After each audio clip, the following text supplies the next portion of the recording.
You're listening to episode 89, How to Talk with Kids About Disabilities.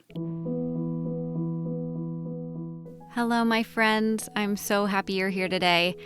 I'm also excited that it's another 12-minute talk. I feel like we haven't gotten to do these in a few weeks, which is great because we've had so much other really cool content and really amazing stories. So I always love that, but I love when we can refocus on how to talk with kids. So today I'm interviewing Dr. Brittany Ferri. She is an occupational therapist.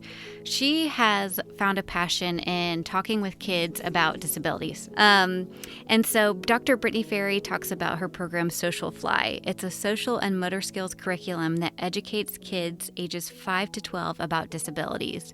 I feel like this is great for parents, this is great for teachers, child life specialists, just anyone who is interested in learning how do I talk to my kids. So we are going to be talking with her really quickly. You're going to get a lot of great content, a lot of information so that you can more eloquently and confidently speak with your children. My name is Brittany Ferri. I am an occupational therapist. I have my master's in OT as well as my PhD in integrative mental health. I've been an OT for around 6 years. I worked in a lot of mental health settings to start. And then a couple years ago, I transitioned full time into my business, Simplicity of Health, which is a health writing business. And I also do a lot of consulting and program development and product creation and things like that. So you're not busy at all. Not in the slightest. um, it sounds a lot kind of like my journey about like having your profession that you love and then also wanting to branch out because the information we have is so important and parents are so deserving of knowing it that you just want to get it to as many people as possible. Am I on the right track? Yeah, 100%. I really loved being in the clinic, but I feel like my reach is a lot broader these days, and that's really where I'm feeling the most impact. I get a lot of positive feedback from the writing and content creation and all that, and I just really know that people are picking up what I'm putting down, and people are using the information the way it's meant to be. Oh, that's so great. Well, we wanted to get you on today to talk about you've kind of developed this program called Social Fly, which helps kids, be educated about motor skills and social skills with kids with disabilities from about 5 to 12. Is that right? Yep. Okay, awesome. So tell me, how did you develop that program and what are some of the key takeaways you want parents to know through that program?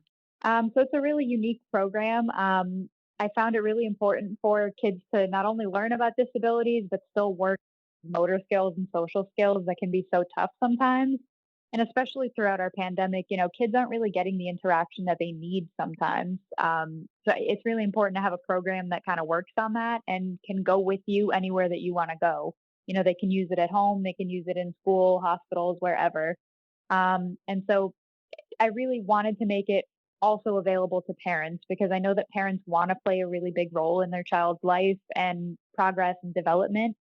Parents were really able to use resources like this at home to kind of have that one-on-one with their kids, help them through things and really encourage that development. Yeah, I think that's perfect. I think as soon as you get a parent in front of a medical professional, no matter who it is, they immediately can feel inadequate, overwhelmed.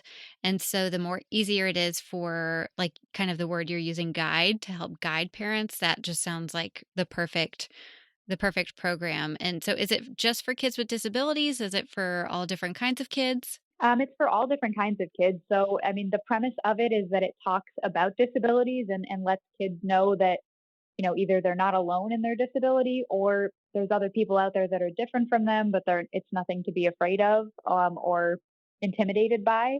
So that's kind of the premise of the educational material, but it has a whole ton of activities, based on motor skills, both fine and gross, cognition, sensory processing, motor planning, lots of things that are really crucial to kids' development during that 5 to 12. Oh, that's amazing. So it sounds like it could be both for kids who have the disabilities and kids who don't. And I guess Correct. what are the things that you want parents to take away as they're kind of going through this guide? How do you want to empower them? And I mean, you've got parent ears right now. So what do you want to tell them? It's really important to be, doing as much as you can at home. I know so many parents can struggle with, having other kids and really busy schedules and, their own issues to deal with, which I totally understand. But the therapy is only as good as what you're doing at home. So I would encourage parents to always ask their healthcare providers, therapists, counselors, whoever their child's working with, ask them how they can make that progress at home too. It Mm. might not be sitting down for a couple hours every night to do certain activities. It might not be as rigid as that. It might just be doing something a little bit differently during your morning routine to give your kid that independence to participate in the process. It really can just be small changes in behavior that really help encourage that independence and skill building in children. Wow, that's like kind of a mind-blowing thing you just said because as a parent, I think that in order to do therapy at home, like you're saying, I need to have everything ready to go in this space in this perfect way, just like, we see it when we're at the occupational therapy office. But that's not what you're saying. You're saying there's ways to integrate it into the life that you already have. Yeah, absolutely. I mean, that's what I love about OT so much is that it's very functional in nature. So if you're having to sit down and do worksheets every night and really not working on those hard skills, like dressing, brushing teeth, things like that, then really, what's it all for? That's what we want in the end is those functional outcomes, so that child can progress and become more independent. We'll be right back. If you are looking for a way to make a child in your life smile, then you have to go to smilemakers.com and go through all of the must have toys, stickers, and prizes for kids. You'll find everything you need to make the hospital, waiting room, or even your own living room more fun with games, crafts, and prizes for every occasion. I'm personally so excited for the winter holiday decor and fun prizes. I love a good sensory toy or a squeezy ball that's got a good theme to it. I also have very good news for you because when you go to smilemakers.com and type in on call 20, you will get 20% off with no minimum order required. So stock up on bundles made specifically for hospital procedures and therapeutic play and make these already very affordable items more affordable with On Call 20.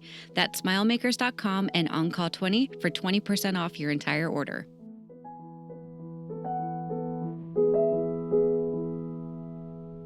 So that's enough from me. Let's get started. Okay, gotcha. That kind of helps take some of the pressure off parents too, is like, because you're right, like there's just no time and really not a Right. lot of energy. um, so, as you talk about teaching kids about disabilities, what are some of the key phrases that you use to get that point across to kids who are typical? So a lot of times we really just talk about a little bit different than them. Or, we're using words that are simpler, but words that really aren't stigmatizing. So if we're talking about maybe a child with muscular dystrophy, we're not really saying something like, oh, they're weak, they can't do XYZ. Um, we might phrase it in the way of, okay, they can't build muscle in the same way that you do. That doesn't mean that they're not strong. That just means they have to do things a little bit differently. They need a little bit more help with, maybe getting it started, getting the materials set up for getting dressed in the morning or something like that. So kind of breaking it down and really explaining it in their language is really the best way to kind of eliminate that fear and that stigma that sometimes develops from the unknown. Yeah. Yeah, I see that a lot. And we've had a lot of parents express that, like, especially on the playground, if there's a child who's different, like the interactions just can get really awkward and can go south pretty fast. So Right. it sounds like kind of this guide that is teaching you not only how to promote independence with your child, but also teach about disabilities is almost two different programs in one. Right, exactly. That's why I love it so much, but maybe I'm partial. Yeah, exactly. That's okay. We like that. Um, and so we talked about how who this program is for, how you can work it into your daily life, and then what is something else as an occupational therapist that you want parents to know? A lot of times it really just takes having those tough conversations with your kids.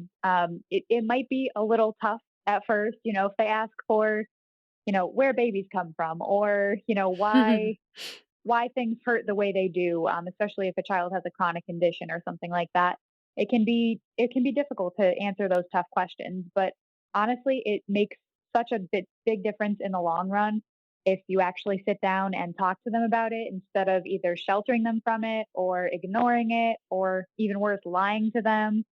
You just kind of have to break it down in terms that they understand. So maybe liken it to a favorite show that they have, or a video game character that they're really familiar with. Kind of incorporate, an anecdote or some sort of analogy using what's familiar, what they already know, and chances are they're going to relate to it a lot better. Oh, yeah. I think that's great advice. Like, my dad calls it run to the danger, but you can kind of use it in this situation with kids and right rather than shying away and making them more worried about why you're not talking about it or getting a straight answer, you're just hitting it head on. It Right. reminds me of I had a patient once before surgery. I don't even know how we got talking about it, but they asked, like, where do babies come from? I guess because we were talking about, like, we just had this open relationship of like talking about medical things. And so I kind of looked at the mom because he was point blank asking me, like, you said if I have questions, we can answer. And so what happened was I just repeated back. I said, "Well, where do you think that babies come from?" And he had this whole story about the stork and, like how babies come through like this tunnel and then they get put in there. And so we kind of got to like sideways the conversation. And then it turned into something totally different. But it was really interesting to kind of watch the mom's reaction. And, at that point, we were like about to go back to surgery. So it wasn't exactly the time to be like, no, that's incorrect. It's also like taking lead from the child. But I was able to talk with the mom afterward and be like, see some of the misconceptions that he's created in his head. And, maybe having that open conversation, he clearly wants to know because he's asking. It was just like a great example of kids creating something in their own head that may be true. And in this case, it was pretty harmless, but sometimes it can be pretty Right. harmful. Yeah, I agree. And I mean, it's always a good sign when they're asking in the first place, because that means they're curious. And, you never really want to dim that light of curiosity. You always want to use it as a teachable moment. Oh, yeah, for sure. For sure. If they're asking the question, they usually want to know the answer. So just find an honest, age appropriate way to relate to them. Right. Definitely. And that's why people like you and occupational therapists and child life specialists exist to kind of help families get through this tough stuff. So, if families want to get access to your guide or your program or just follow along with you, where is the best place they can do that? www.simplicityofhealth.com. So that has information on all the books I've written, products I've created, as well as a special page dedicated to Social Fly. Awesome. Well, thank you so much, Brittany. I really appreciate you being here today. Yeah, thank you so much for having me. Thank you so much, Dr. Brittany Ferri. I'm so glad that you were here today. Guys, go check out her program, Social Fly, and I will see you back next week for another story. Thank you for listening to the Child Life on Call podcast. I'm your host, Katie Taylor, and you can follow us at Child Life on Call on Facebook, Twitter, and Instagram. Please rate and review to make it easier for other families to find us. We have cute merch available at www.bonfire.com/store/childlifeoncall, and you can listen to more episodes and find resources at childlifepodcast.com.